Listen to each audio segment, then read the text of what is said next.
Chers amis de la famille Apicience francophone dans le monde, bonjour et bonsoir. Nous sommes déjà en fin août. J'espère que vous profitez bien des vacances d'été, en retrouvant votre famille qui vit au loin, en vous rendant dans des lieux qui changent totalement du cadre habituel de votre vie quotidienne, ou en prenant du temps pour étudier et contempler profondément sur les enseignements du Seigneur El Cantare, dans un environnement calme. Remercions le Seigneur aujourd'hui aussi pour tout ce qui rend possible notre vie sur cette terre. Merci beaucoup, Seigneur. Aujourd'hui, j'aimerais parler de notre sutra fondamental, les paroles véritables prononcées par Bouddha, car je prépare la publication de la version regroupée de tous les livrets de prière réservés aux disciples ayant fait la dévotion aux trois trésors, Bouddha, Dharma et Sangha. Je saisis cette occasion pour revoir la traduction de certains passages dans ces livrets. Voici donc le passage que je voulais vous partager aujourd'hui. Jaune est la couleur de l'enseignement. Blanc est la couleur du salut. Rouge est la couleur de la justice. Violet est la couleur de l'obéissance. Bleu est la couleur de la pensée. Vert est la couleur de l'harmonie. Argent est la couleur du progrès. Ces sept couleurs s'entraident, et ainsi apparaît la terre de Bouddha. Il s'agit de l'enseignement très célèbre chez Apicience dit « les sept couleurs de la lumière de Bouddha ».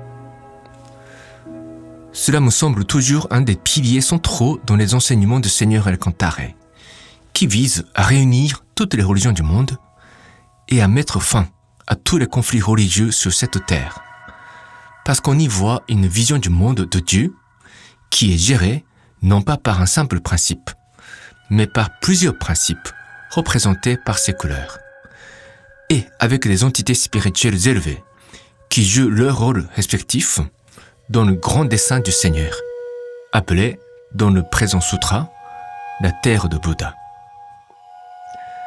C'est une expression traditionnelle dans le bouddhisme, mais cela veut dire presque la même chose que le royaume de Dieu, même s'il y a une petite différence de nuance dans ces deux expressions, que je pourrais expliquer plus en profondeur si vous le souhaitez. Le sutra, les paroles véritables prononcées par Bouddha, nous révèle qu'il y a d'abord la lumière fondamentale qui a engendré tout ce qui existe au sein de ce grand univers. Et cette lumière passe par le prisme de Bouddha pour donner ces sept couleurs. Les esprits appartenant à chacune de ces couleurs doivent se rappeler leur devoir de servir d'abord et avant tout la lumière fondamentale qui vient de l'origine ultime de l'être. Mais même les esprits d'un niveau élevé oublient cette exigence, après avoir baigné longtemps dans une culture particulière, ce qui peut aboutir à une forme de guerre de religion. Nous avons pu le voir à travers les messages spirituels de Mohamed et de Saint Michel, tous deux grands tathagata de l'espace à 8 dimensions, qui ne s'entendent pas du tout en raison de leur responsabilité vis-à-vis de la civilisation dont ils sont en charge de l'évolution et de la protection. Apicience a été créé par le souverain ultime de la Terre, El Cantare, pour rappeler à tous ce devoir de coopérer à l'échelle planétaire, au-delà des frontières et des divergences ethniques et culturelles. Il ne faut jamais oublier cette perspective, quel que soit l'environnement où vous vous trouvez. Nous allons rapidement voir la spécificité de chaque couleur divine. Jaune est la couleur de l'enseignement. C'est la couleur centrale de cette couleur dans la perspective d'El Cantare. C'est un rayon divin composé des êtres en charge de l'enseignement de la loi divine. Ce jaune est plutôt la couleur dorée. Et c'est pourquoi l'or est très souvent utilisé dans les établissements d'Apicience.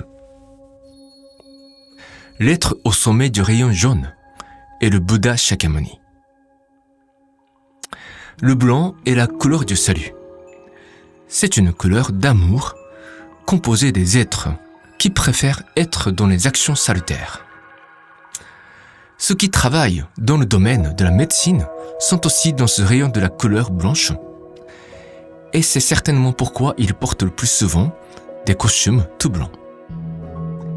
Celui qui est au sommet de la couleur blanche est bien sûr Jésus-Christ. Le rouge est la couleur de la justice. Il y a donc des entités spirituelles élevées qui sont chargées de livrer bataille pour la justice de Dieu.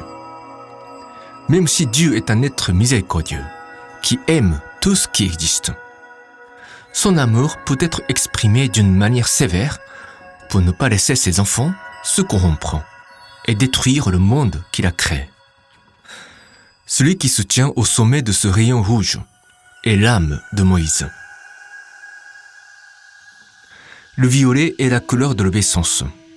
On parle ici de l'ordre hiérarchique qui existe dans la perspective de Dieu. Dieu voit les humains de manière à la fois égalitaire et différentielle. Au fond, tout le monde partage la même nature divine, mais si on se limite à un moment dans le temps infini de l'univers, il y a indéniablement des êtres plus élevés, plus évolués et plus proches du divin. Les esprits appartenant à la couleur violette sont chargés d'instaurer une certaine hiérarchie parmi les esprits et exigent une obéissance à cet ordre divin. C'est l'esprit de Confucius qui est au sommet de cette couleur. Le bleu est la couleur de la pensée. Autrement dit, c'est une couleur de philosophie qui incite à réfléchir profondément sur la vérité de Dieu. Il y a naturellement des esprits philosophes qui assurent l'approfondissement philosophique des esprits sur la vérité du Seigneur. La réflexion est un aspect du progrès humain. Il ne suffit pas d'obéir, il faut que chacun réfléchisse aussi. Selon la loi de l'éternité, il y a 2 esprits à 9 dimensions qui sont au sommet de ce rayon. Zeus, dieu grec, et Manu, dieu indien. Le vert est la couleur de l'harmonie.